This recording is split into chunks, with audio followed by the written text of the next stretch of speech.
Maka dalam hadis yang kita baca kemarin, orang yang tidak adil terhadap dua istrinya, badannya akan menjadi miring nanti pada hari kiamat. Nah, salah satu bentuk-bentuk keadilan digambarkan dan diterapkan oleh Nabi Shallallahu Alaihi Wasallam pada hadis berikut ini, hadis 1074. Qala al-muallif rahimahullahu ta'ala wa nafa'ana bihi wa bi ulumihi fid dharain amin. Wa anha, dan dari Aisyah, qalat, Aisyah berkata, kana adalah Rasulullah sallallahu alaihi wasallam idza apabila arada safaran, beliau menghendaki untuk bersafar, pergi jauh, aqra'a, beliau itu mengundi, baina nisaihi, di antara istri-istri beliau, fa ayyatuhunna, maka siapapun di antara mereka, kharaja sahmuha, yang keluar bagiannya atau keluar lotrenya, kharaja ma'aha, maka beliau akan keluar bersama istri tersebut. Hadis muttafaqun alaih. Nah, ini contoh keadilan yang diterapkan oleh Nabi Shallallahu Alaihi Wasallam terhadap istri-istrinya. Ketika beliau mukim, maka beliau membagi harinya secara adil. Semalam di istri pertama, semalam di istri kedua, semalam di istri ketiga, terus sampai istri yang ke-9. Nah, kalau safar, maka kan tidak mungkin 9 istri dibawa, Pak. Pasti yang dibawa paling 1 atau 2 saja. Ya kadang 1, ya kadang 2, tergantung kebutuhan. Nah, dari 9 istri ini, kalau hanya diambil 2 atau 1, itu semuanya punya hak yang sama. Istri pertama dengan istri ke-9 haknya sama. Nah, karena haknya sama, maka solusinya di dalam Islam ini adalah diundi. Nah, maka dalam kaidah fikih dikatakan, kalau ada beberapa orang yang berserikat dalam satu barang yang tidak bisa dibagi, maka cara memberikannya adalah dengan diundi. Misalnya, ada lomba, hadiahnya 1 gelas air minum. Ini 1 gelas air minum misalnya tidak bisa dibagi untuk 5 orang. Sementara dari peserta lomba tadi yang berhak mendapatkan hadiah ternyata 5 orang. Nah, maka karena satu barang tidak bisa untuk 5 orang, caranya adalah tadi diundi. Siapa di antara 5 tadi yang berhak mendapatkannya, dia yang mengambilnya. Pakai lotre bisa, ditulis namanya, dikocok. Nah, kemudian siapa yang jatuh namanya dibuka, ternyata dia yang tertulis namanya, dia yang menang. Muncul pertanyaan, Pak. Apakah kalau ada seorang suami punya istri lebih dari 1, apakah kalau dia safar harus mengundi seperti ini? Karena kalau mengundi itu hasilnya kadang-kadang kurang memuaskan. Saya paling cocok perginya safar itu sama istri pertama. Ternyata jatuh di undian tadi istri keempat. Nah, nggak pas. Istri keempat nggak bisa membantu saya ketika safar. Nah, ini kan madarat seperti ini. Nah, maka menurut para ulama bahwasanya mengundi di sini tidak wajib. Memang ada perselisihan pendapat ya. Menurut Imam Syafi'i mengundi ini wajib. Tetapi pendapat yang lebih kuat insyaallah tidak wajib. Kenapa? Mujarradul fi'l. Ini hanyalah perbuatan Nabi sallallahu alaihi wasallam, bukan aturan dari Nabi sallallahu alaihi wasallam. Beliau tidak pernah mengatur, mengatakan misalnya siapa yang istrinya lebih dari 1 kalau safar harus mengundi. Tidak pernah ada aturan begitu. Maka ini hanya husnul muamalah. Ini karena bagusnya akhlak Nabi Shallallahu Alaihi Wasallam, sehingga meskipun beliau itu kalau safar senang ditemani oleh Aisyah, tetapi beliau masih menghargai istri-istri yang lain. Cara menghargainya tadi diundi. Tetapi meskipun beliau mengundi seperti itu hatinya beliau tetap berharap bersama Aisyah. Buktinya dari riwayat Ibnu Sa'ad. Dalam riwayat Ibnu Sa'ad disebutkan bahwasanya kalau ternyata yang keluar undian atau loterinya tadi adalah selain Aisyah, maka wajah beliau kelihatan gak senang. Jadi diundi tapi berharap apa? Mudah-mudahan Aisyah. Nah, seperti ini nggak apa-apa. Berarti lebih cinta Aisyah daripada istri-istri yang lain. Ini masalah bab hati, sudah pernah kita bahas kemarin bahwa bab hati tidak wajib sama antara satu istri dengan yang lain. Gimana? Nggak mau nyala?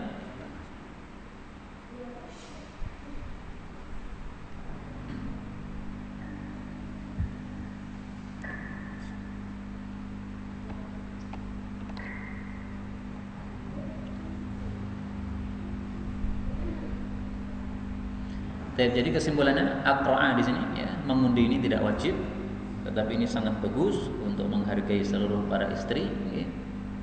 Tapi seandainya semua istrinya sudah rela, ya, nggak usah pakai undian. Pokoknya kalau mau safar sama istrimu yang ini aja, yang dia cocok sama kamu. Kalau pas safar, ya udah, berarti nggak perlu undian ya, karena semuanya sudah rela untuk ditemani oleh satu istri. Nah sekarang pertanyaan yang kedua. Kalau suami ini sudah bersama istri tadi beberapa hari dalam safar, misalnya safarnya 1 bulan, apakah nanti ketika pulang ke rumah harus mengganti masing-masing istri juga dikasih 1 bulan, 1 bulan, 1 bulan? Jawabannya tidak. Jadi kondisi safar ini tidak merubah jadwal yang sudah berlaku pada waktu mukim. Maka ini hanya bonus saja. Bonus khusus untuk safar. Maka bersama suami kalau sudah jatuh undiannya, maka mau 1 bulan mau 1 pekan itu hak dia. Sehingga nanti kalau sudah sampai rumah lagi ya dibagi semalam seperti biasanya. Nah masalah-masalah seperti ini tidak akan kita paham kalau kita tidak mempelajari apa? Hadis-hadis Nabi Sallallahu Alaihi Wasallam. Karena itu perlu ilmu memang sebelum kita masuk dalam bab penerapan, perlu ilmu. Hadis berikutnya 1075. Wa an Abdullah bin Zam'ata radhiyallahu anhu qala Rasulullah sallallahu alaihi wasallam la yajlidu, janganlah mencambuk ahadukum, salah satu kalian, imra'atahu, pada istrinya, jaldal abd, seperti mencambuk budak. Jalda artinya seperti mencambuk. Kenapa muncul arti seperti? Karena aslinya itu ada kafnya ya, kajaldi.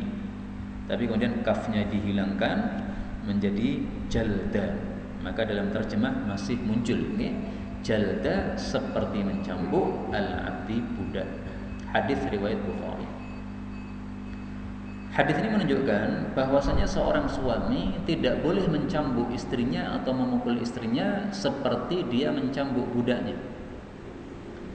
Maka memukul istri itu berbeda dengan memukul budak.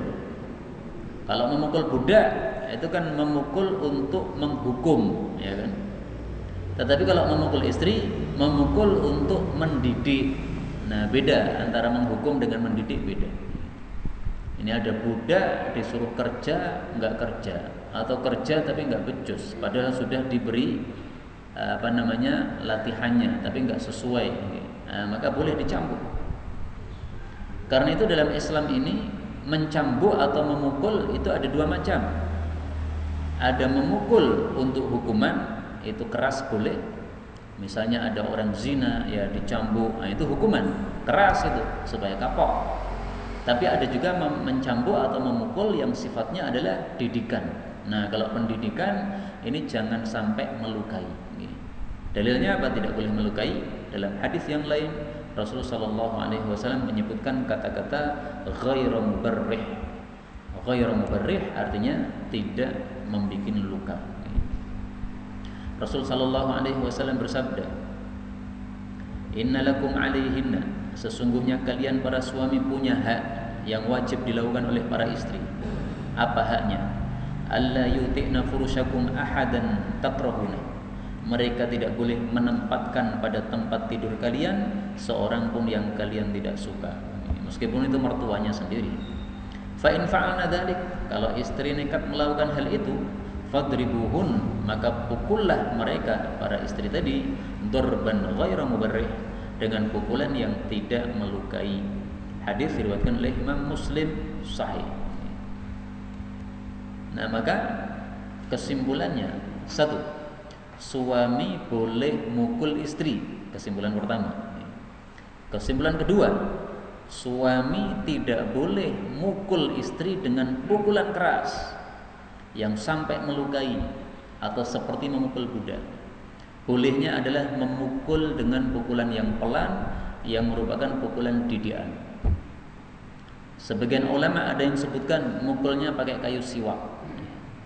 Siwak dipukul kayak seket napa mboten, Pak? Siwak itu sama dengan sikat gigi nih, Pak. Nah, mukulnya pakai sikat gigi. Oh, sikat gigi yang teng sirah nggih lara, nggih boten teng sirah. Nah, salah nih. Mukulnya di tempat yang aman. Tempat yang paling aman dari tubuh manusia ini dari atas sampai bawah itu adalah pantat. Karena pantat nggak ada syarafnya. Nah, sehingga pakai sikat gigi dipukul pantatnya, wes salah. Nah, itu boleh seperti itu. Tetapi ketiga, tadi udah dua nih, boleh mukul. Kemudian yang kedua tidak boleh mukul dengan keras. Yang ketiga adalah lebih baik tidak mukul. Jadi boleh mukul, tapi lebih baik nggak mukul. Rasul Shallallahu Alaihi Wasallam seumur hidup 63 tahun usia beliau, istrinya 9, nggak ada yang kena pukul. Nah, maka kalau istrinya 1 tapi sering mukul istrinya, itu nggak benar. Bayangkan Pak, istri 9, usia 63 tahun, nggak pernah mukul sama sekali Nabi Shallallahu Alaihi Wasallam. Nah, makanya akhlak yang baik dari Nabi Shallallahu Alaihi Wasallam perlu kita tiru. Bahkan gara-gara mukul istri sempat terjadi demo di masa Nabi Shallallahu Alaihi Wasallam. Dan itu yang saya tahu adalah demo pertama kali di dalam Islam. Apa itu? Nabi Shallallahu Alaihi Wasallam membolehkan para suami untuk pukul istri. Maka setelah itu banyak suami yang pukul istri. Akhirnya 70 wanita datang ke rumah Nabi Shallallahu Alaihi Wasallam, mengelilingi rumah Nabi Shallallahu Alaihi Wasallam. Mereka melaporkan, ya Rasulullah, kami dipukuli oleh suami-suami kami. Nah, maka Rasulullah Shallallahu Alaihi Wasallam ceramah bahwasanya kalian tidak akan mendapati orang-orang yang suka mukul itu adalah orang-orang baik di antara kalian. Nah, ini 70 wanita sampai datang ke rumah Nabi. Ini kalau istilah kerennya sekarang ya demo, Pak. 70 orang banyak tuh, Pak. 70 orang datang ke rumah Nabi. Berarti rumah Nabi kan kecil. Nah, ini kayak demo aja gitu. Nah, itu gara-gara apa? Para suami pukul istrinya di masa Nabi Shallallahu Alaihi Wasallam. Karena itu kesimpulan terakhir ini yang paling inti, tidak usah mukul kalau memang tidak sampai kepada diperlukan mukul. Dalam Al-Quran Allah Subhanahu Wa Taala sudah menyebutkan masalah memukul ini. Bahwasanya ternyata memukul adalah solusi terakhir. Pada surat An-Nisa ayat 34 Allah Subhanahu wa taala mengatakan wallati takhafuna nusyuzahun, istri-istri yang kalian khawatirkan nusyuz, yaitu tidak taat kepada suami, fa'iduhun, berilah tausiah, berilah nasihat, wahjuruhun, dan singkirilah mereka fil madaji, di dalam tempat tidur, wadribuhun, dan pukullah mereka. Nah, ini menurut para ulama ini adalah urutan. Pertama kali dinasihati sudah berhenti, udah cukup. Dinasihati belum berhenti, maka wahjuruhun, singkiri tempat tidurnya. Kita tidur di kamar lain, padahal biasanya tidur sama istri. Nah, udah susah hatinya. Ternyata langkah kedua belum cukup. Nah, baru yang terakhir nih, wadribuhun, pukul. Tapi pukulnya tadi jangan melukai dan tidak keras, karena pukulan didikan. Jadi supaya istri paham, oh ternyata suamiku sudah mukul, ini berarti sudah tahap terakhir ini. Allah mengatakan fa in ata'nakum, kalau mereka sudah taat kepada kalian, fala tabghu 'alaihinna sabila, jangan cari-cari jalan untuk menyakiti mereka. Nah, maka ini adalah satu hukum Islam yang sudah sangat jelas di dalam Al-Qur'an, sudah disebutkan oleh Allah Subhanahu wa taala. Kaum muslimin rahimani wa rahimakumullah, ini hadis terakhir dalam bab tentang poligami. Kemudian setelah itu beliau menulis bab baru, babul khulu', bab tentang khulu'. Apa kaitannya bab khulu' dengan hadis terakhir ini? Nah, jadi gini, kalau suami istri itu tidak bisa digabungkan lagi. Sudah dikasih nasihat, dipukul misalnya, juga nggak bisa gabung lagi, pokoknya nggak bisa baik. Nah, maka jalan terakhir cerai, atau kalau tidak cerai, khulu. Nah, khulu itu apa? Khulu itu satu jenis cerai yang khusus. Khulu itu kalau didefinisikan adalah at-talaqu bi'iwadin, cerai tetapi suami memberikan sesuatu kepada istrinya. Dengan kata lain, cerai tetapi suami mengembalikan mahar kepada istrinya. Khulu ini sebenarnya sudah ada sejak zaman jahiliyah, tapi kemudian di masa Islam oleh Nabi SAW dipakai atau diterima. Jadi adat jahiliyah memang ada 3 macam ya.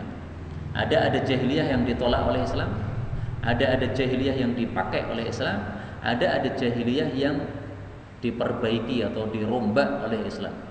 Nah, khulu ini termasuk adat jahiliyah yang dipakai oleh Islam. Dulu di masa jahiliyah ada seseorang menikah dengan seorang wanita. Setelah wanita ini masuk bersama pada suaminya dalam satu kamar, ternyata istrinya ini tidak suka sama suaminya. Nah, nggak tahu gimana ceritanya, pokoknya tidak suka. Ya.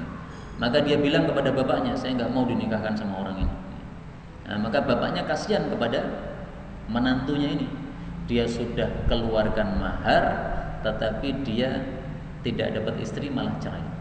Nah, maka bapaknya ini bijaksana, dia mengatakan, saya tidak akan mengumpulkan kepada engkau kehilangan istri dan kehilangan duit. Maka akhirnya maharnya dikembalikan lagi kepada laki-laki itu. Jadi di masa jahiliyah. Nah, maka di masa Islam oleh Nabi SAW hal itu diterapkan lagi. Itulah yang disebut khulu. Hadis 1076.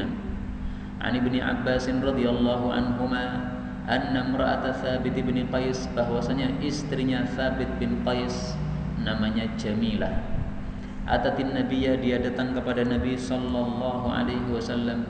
Faqalat, dia mengatakan, ya Rasulullah, wahai Rasulullah, Thabit bin Qais suami saya, ma'aibu alaihi, aku tidak mencela terhadap dia, fi khuluqin, dalam hal akhlak, wala dinin, dalam hal agama. Jadi akhlaknya baik, agamanya baik. Walakinni, akan tetapi aku ini, akrahu, aku tidak menyukai al-kufra, kekafiran, fil Islam, dalam Islam. Yang dimaksud adalah tidak taat kepada suami ya. Saya tidak suka kalau saya sebagai istri tidak taat suami, disebut dengan kekafiran di dalam Islam. Qala Rasulullah sallallahu alaihi wasallam, maka Rasulullah pun menjawab, ataruddin, apakah kamu mau mengembalikan alaihi, kepada suamimu, hadiqatahu, akan kebunnya, jadi kebunnya sebagai mahar. Qalat, dia mengatakan, na'am, ya. Qala Rasulullah sallallahu alaihi wasallam, maka Nabi bersabda kepada Thabit, iqbalil hadiqah, terimalah kebun tadi, mahar tadi, wa talliqha, dan ceraikanlah istrimu, tatliqatan, dengan sebenar-benar penceraian. Hadis diriwayatkan oleh Imam Bukhari, dan di dalam riwayat yang lain dikatakan, wa amarahu, Nabi menyuruhkan Thabit bitalaqiha, untuk menceraikan istrinya. Hadis ini adalah khulu yang pertama kali terjadi di masa Islam. Jadi setelah Islam terjadi khulu pertama kali adalah Thabit dan istrinya ini. Kenapa terjadi khulu? Kenapa istrinya minta cerai? Jadi yang minta cerai ini istrinya, Pak. Ini gara-gara perkara sepele. Gara-gara istrinya suatu hari membuka rumahnya, membuka jendela atau membuka pintu. Waktu itu suaminya bersama teman-temannya, ada 4 orang misalnya. Ternyata kata istrinya ini, suami saya paling pendek, paling hitam, paling jelek. Disebutkan 3, Pak. Paling pendek badannya, paling hitam, paling elek, wajah elek. Udah entek-entekan nih udah. Nanti saking jeleknya akan disebutkan pada riwayat yang lain bagaimana kondisi kejiwaan istrinya ini. Padahal istrinya ini siapa? Istrinya adalah Jamilah. Ini putrinya Abdullah bin Ubay bin Salul, tokoh munafik, Tetapi wanita ini wanita salihah, sahabat Nabi, dan dia terkenal cantik jelita. Nah, saya juga nggak tahu nih, wanita cantik jelita kok iso itu suami sing welek, pendek, ireng. Pripun iki ceritane bener iki. Poin ceritanya ini kesimpulannya dia mengadukan kepada Nabi itu masalah itu. Maka di sini dia mengatakan ma'aibu alaihi fi khuluq waladin. Akhlaknya saya tidak cela, agamanya saya enggak cela, udah bagus dia. Sabit bin Qais ini kan termasuk yang dijamin masuk surga, Pak. Sabit bin Qais ini adalah disebut khatibun Nabi, khatibnya Nabi SAW. Suaranya lantang. Kalau ada tamu-tamu, maka yang menghadapi tamu-tamu ini adalah Sabit bin Qais. Dia yang mewakili Nabi SAW untuk menyampaikan suatu khutbahnya. Maka disebut khatibun Nabi SAW. Dia dijamin masuk surga. Gara-gara apa? Gara-gara satu ayat dalam Al-Quran. Allah Subhanahu wa taala mengatakan, "Ya ayyuhalladzina amanu la tarfa'u aswatakum fawqa sautin nabi." Surat Al-Hujurat ayat 2. Wahai orang-orang beriman, jangan mengeraskan suaramu di atas suara Nabi. Wa la tajharu lahu bil qawli kajahri ba'dikum li ba'din an tahbata a'malukum wa antum la tash'urun. Karena khawatir kalau amalan kalian hancur sementara kalian tidak merasakan. Nah, setelah turun surat Al-Hujurat ayat 2 ini, Sabit bin Qais nggak pernah nongol ke masjid, Pak. Biasanya salat 5 waktu di masjid, nggak pernah lagi. Nah, maka Nabi tanya, ini Sabit mana ini? Maka tetangganya mengatakan, saya akan cari tahu ya Rasul. Nah, ternyata Sabit itu susah, sedih di rumahnya gara-gara ayat ini. Dia mengatakan, saya pasti kena ayat ini, karena saya itu suaranya memang selalu lantang, selalu keras, nggak pernah rendah suara saya. Sementara Allah mengatakan di sini, la tarfa'u aswatukum fawqa sautin nabi. Jangan keraskan suaramu di atas suara Nabi. Saya udah kena, saya udah hancur, saya pasti binasa masuk neraka. Maka Rasulullah Shallallahu Alaihi Wasallam mengatakan tidak, bahkan dia masuk surga. Nah, dijamin masuk surga. Nah, itu profilnya siapa? Sabit bin Qais yang dikatakan tadi akhlaknya dan agamanya tidak pernah saya cela sama sekali. Nah, kenapa dia pengen minta cerai? Walakinni akrahul kufra fil Islam. Saya sudah nggak punya cinta sama suamiku lagi. Kalau udah nggak cinta sama suami, itu nggak bisa taat, Pak. Disuruh apa-apa malas. Suruh pijeti, malas. Mau pijeti, nggak ada cinta sama sekali. Suruh masakkan nasi, mau. Nyetrika bajunya, nyucikan bajunya, nggak mau. Nah, maka ini satu kekafiran dalam Islam, yaitu sifat kafir dalam Islam, yaitu tidak taat kepada suami. Maka ini hadis menunjukkan istri wajib taat kepada suaminya. Nah, oleh Nabi ditanya, ataruddina alaihi hadiqatah, apakah kamu mau mengembalikan maharmu yang berupa kebun itu? Nah, ternyata istrinya mau. Dalam riwayat yang lain, istrinya mengatakan, na'am wa ziyadah. Mau, saya mau kembalikan maharnya, bahkan mau saya tambah. Maharnya dulu berapa? 10 juta, saya mau tambah 5 juta misalnya. Nah, maka Nabi mengatakan, amma ziyadah fala. Adapun tambahan maka enggak. Karena itulah dalam masalah khulu ini pendapat yang lebih bagus insyaallah bahwasanya yang dikembalikan oleh istri itu hendaklah jangan lebih dari mahar. Kalau kurang dari mahar enggak apa-apa, sesuai dengan kesepakatan suami. Suami misalnya mengatakan, "Udah, kamu minta cerai enggak apa-apa, kembalikan separuh mahar. Separuhnya silakan bawa karena kamu sudah tidak perawan lagi, sudah sama saya." Nah, maka separuh-separuh. Nah, kalau suaminya mau enggak apa-apa. Tapi kalau suaminya tidak mau, ya ini semaharnya penuh dikembalikan. Berapapun maharnya kembalikan. Nah, dulu ada yang bertanya kepada saya, bagaimana kalau maharnya bukan barang, maharnya pengajaran Quran. Maharnya dulu mengajarkan tafsir surat Al-Baqarah. Nah, itu bisa dinilai.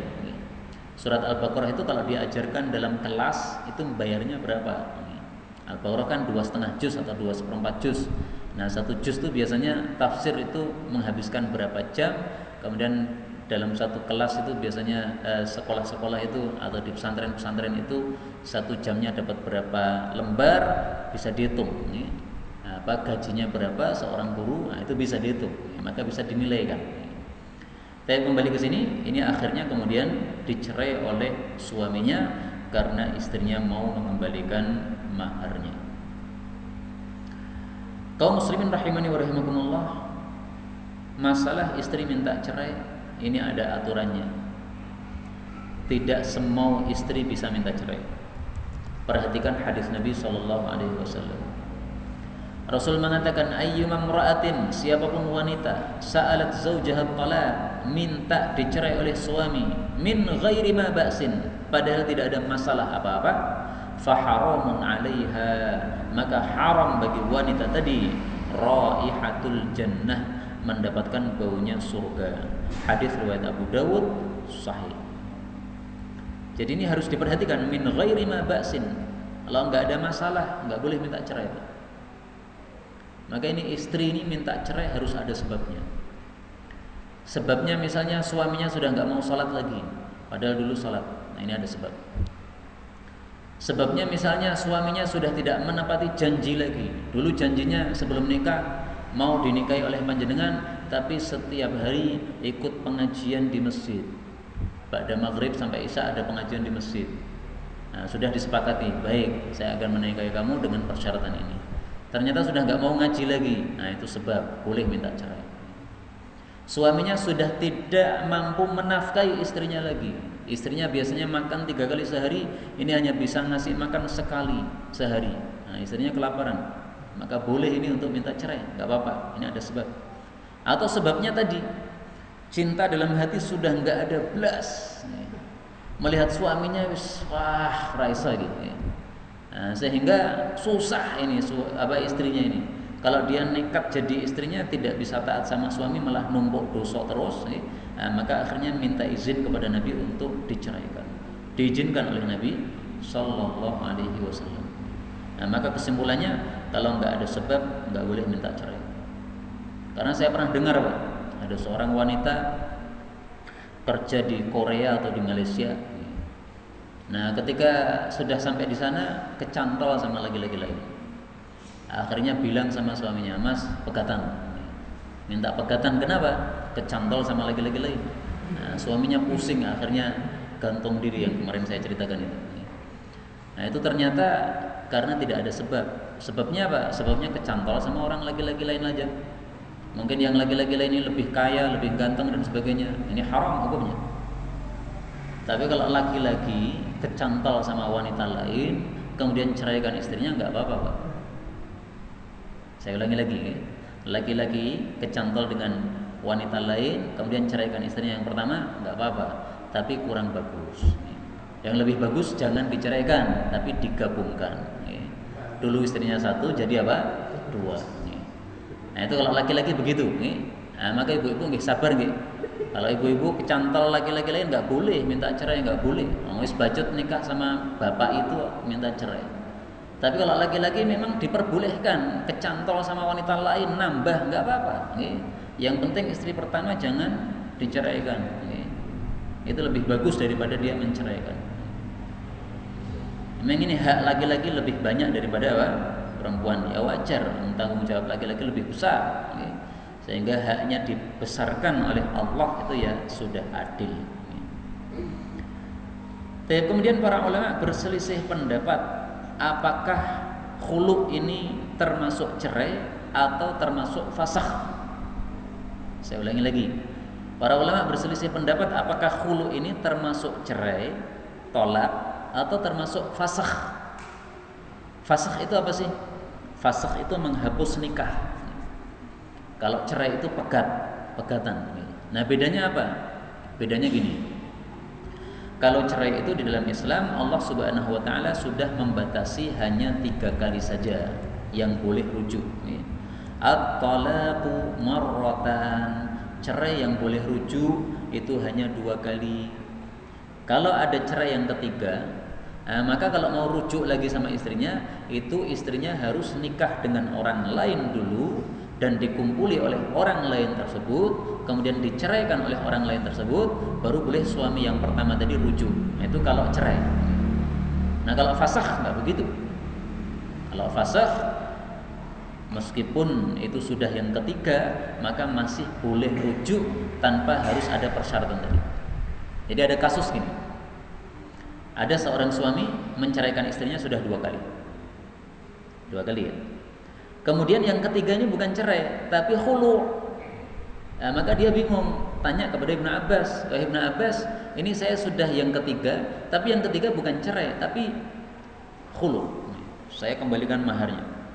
Ini gimana ini? Nah, kata Ibnu Abbas, khulu bukan cerai. Sehingga kalau kamu mau rujuk lagi, nggak apa-apa. Tidak usah menunggu dia nikah sama laki-laki lain atau dijima oleh laki-laki lain. Nah, maka kesimpulannya khulu itu adalah menurut Ibnu Abbas bukan cerai tetapi fasakh. Meskipun saya jujur ya, ini ada perselisihan pendapat di antara para ulama, tapi pendapat yang lebih bagus insyaallah khulu adalah fasakh bukan cerai. Dalilnya apa? Hadis ini 1077.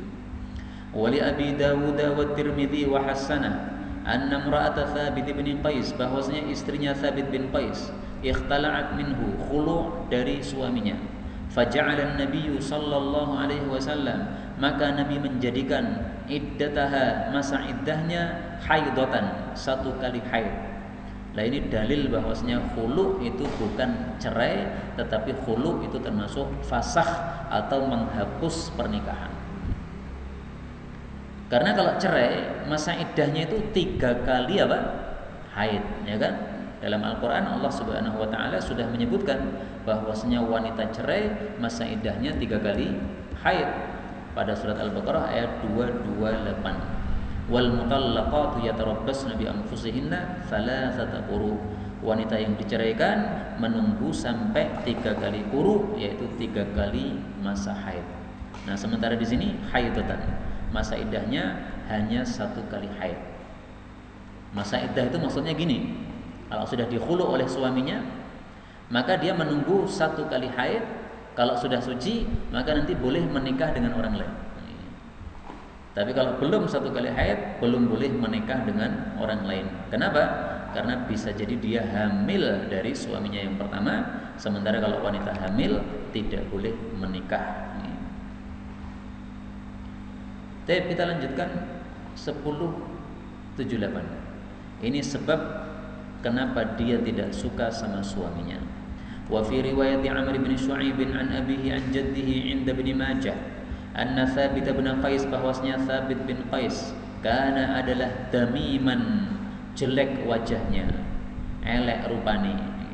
Wa anna imra'atahu, dan bahwasanya istrinya qalat mengatakan, laula makhafatullah, kalau tidak takut kepada Allah, idza dakhala alayya, kalau dia masuk kepada saya, masuk ke rumah, labasaqtu, sungguh aku meludah fi wajhihi, pada wajahnya suami saya tadi.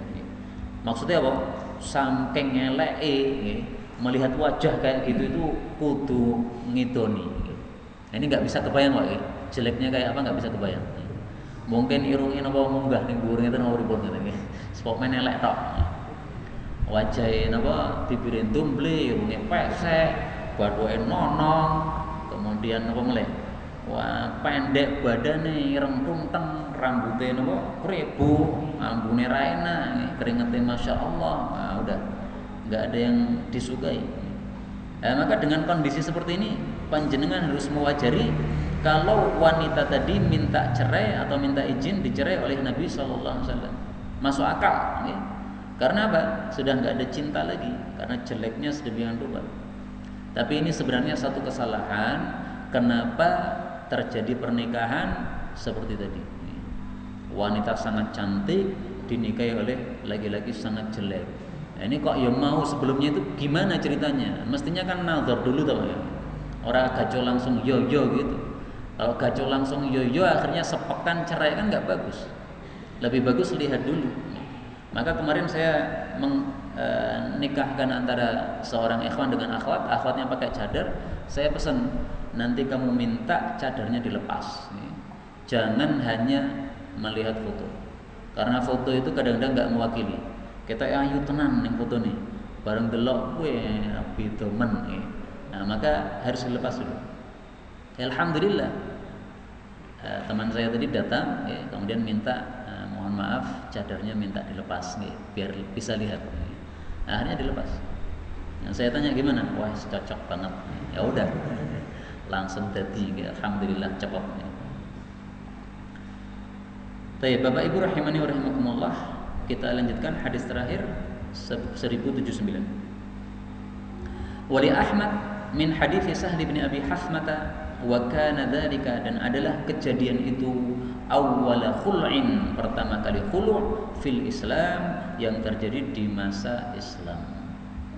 Nah, inilah cerita panjang lebar tentang khulu' yang dilakukan oleh istrinya Thabit bin Qais, namanya Jamilah, yang kemudian direstui oleh Nabi SAW karena ada sebabnya.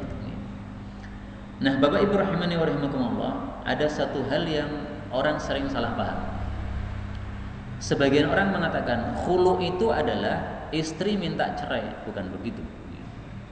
Khulu itu adalah cerai yang disertai dengan mengembalikan mahar. Bukan istri minta cerai, bukan. Kalau istri minta cerai, kemudian suaminya merestui, baiklah saya cerai kamu, itu namanya ya cerai, bukan khulu. Karena apa? Tidak ada mahar yang dikembalikan.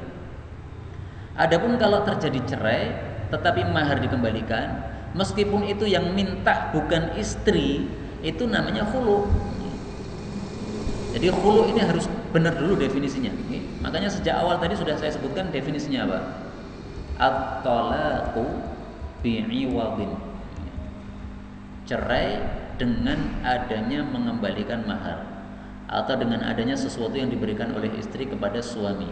Tidak harus maharnya dikembalikan, karena mahar kan kadang-kadang sudah nggak ada. Kayak saya dulu maharnya laptopnya udah rusak sama istri saya. Nah, dikembalikan udah nggak bisa. Mau dikembalikan yang seperti itu, udah laptop kuno, sudah nggak muncul lagi, sudah di pasaran sudah nggak ada lagi. Nah, maka tidak harus apa maharnya, yang senilai dengan mahar atau yang sesuai dengan kesepakatan antara keduanya. Nah, itulah definisi khulu. Sehingga seorang suami yang memulai khulu ini bisa, maaf deh ya, saya mau cerai, bisa nggak? Kenapa? Saya mau mulazamah sama syekh. Mulazamahnya 4 tahun. Daripada engkau saya tinggal 4 tahun kesepian, engkau saya cerai saja, nanti bisa nikah sama orang lain. Nah, kalau engkau mau maharnya tapi kembalikan. Tapi kalau nggak mau ya udah, kamu sabar nunggu saya 4 tahun mulazamah, nanti setelah 4 tahun saya akan pulang lagi. Tapi kalau nggak sabar nunggu 4 tahun, ya kalau mau itu cerai tapi maharnya kembalikan. Nanti maharnya akan saya gunakan untuk safar, untuk pergi mulazamah. Nah, seperti itu boleh. Zaman dulu pernah Pak, ada seorang ulama mau mulazamah dari Mesir menuju ke Madinah untuk ngaji sama Imam Malik. Nah, ini istrinya disuruh milih tetap jadi istri saya atau pilih cerai. Kalau milih tetap jadi istri saya, ya sabar, saya mau ngaji sama Imam Malik, pulangnya kapan nggak tahu. Ternyata Masya Allah, istrinya pilih untuk tetap jadi istrinya Pak. Waktu itu istrinya hamil, ditinggal pergi oleh suaminya. Nah, maka ketika suaminya ini tengah-tengah ngaji sama Imam Malik, tiba-tiba ada pemuda datang mencari-cari siapa ada namanya Fulan bin Fulan. Saya mencarinya. Nah, maka dipanggillah bapak tadi itu. Ketika melihat pemuda tadi, dia merasakan ini kayaknya anak saya. Ternyata betul, anaknya sudah dewasa, sudah usia 20 tahun. Nah, maka ini meninggalkan istrinya sampai belasan tahun, 20 tahunan. Ini istrinya sabar, Masya Allah. Tapi begitu pulang, dia sudah jadi ulama Mesir terbesar pada waktu itu, karena sudah ngaji sama Imam Malik sampai 20 tahun. Nah, seandainya suami menawarkan cerai kepada istri dengan sebab mau ditinggal lama seperti itu boleh, baik cerai murni atau cerai khulu, yaitu maharnya dikembalikan, boleh. Nah, maka khulu ini tidak selalu istri yang minta. Nah, maka ini perlu saya ralat, karena sebagian orang mengatakan khulu itu istri minta cerai. Enggak, itu kan kasusnya di sini. Memang di sini kasusnya istri minta cerai, tapi tidak harus itu. Khulu itu adalah cerai yang disertai dengan mengembalikan mahar atau disertai dengan wanita memberikan sesuatu kepada suaminya. Dalam Al-Quran Allah menyebutkan iftadat, surat Al-Baqarah ayat 229. Fa in khiftum alla yuqima hududallah, kalau kalian khawatir bahwa suami istri itu tidak bisa menegakkan batasan-batasan Allah, yaitu tidak bisa kumpul sebagai keluarga yang baik, fala junaha alaihima, maka tidak ada dosa keduanya fi maftadat bih, bahwasanya istri menebus kepada suaminya. Nah, menebus itu memberikan sesuatu. Ceraikan saya akan nebus diri saya dengan saya bayarkan berapa, kamu minta berapa? Minta 5 juta, oke, saya kasih 5 juta sesuai kesepakatan, oke? Tapi sebaiknya tadi jangan lebih dari maharnya. Maharnya kalau 10 juta jangan minta 15 juta. Wallahu a'lam bishawab. Inilah yang dapat kita pelajari pada malam hari ini, benarnya dari Allah, dan apabila ada salahnya fa astaghfirullahal azim li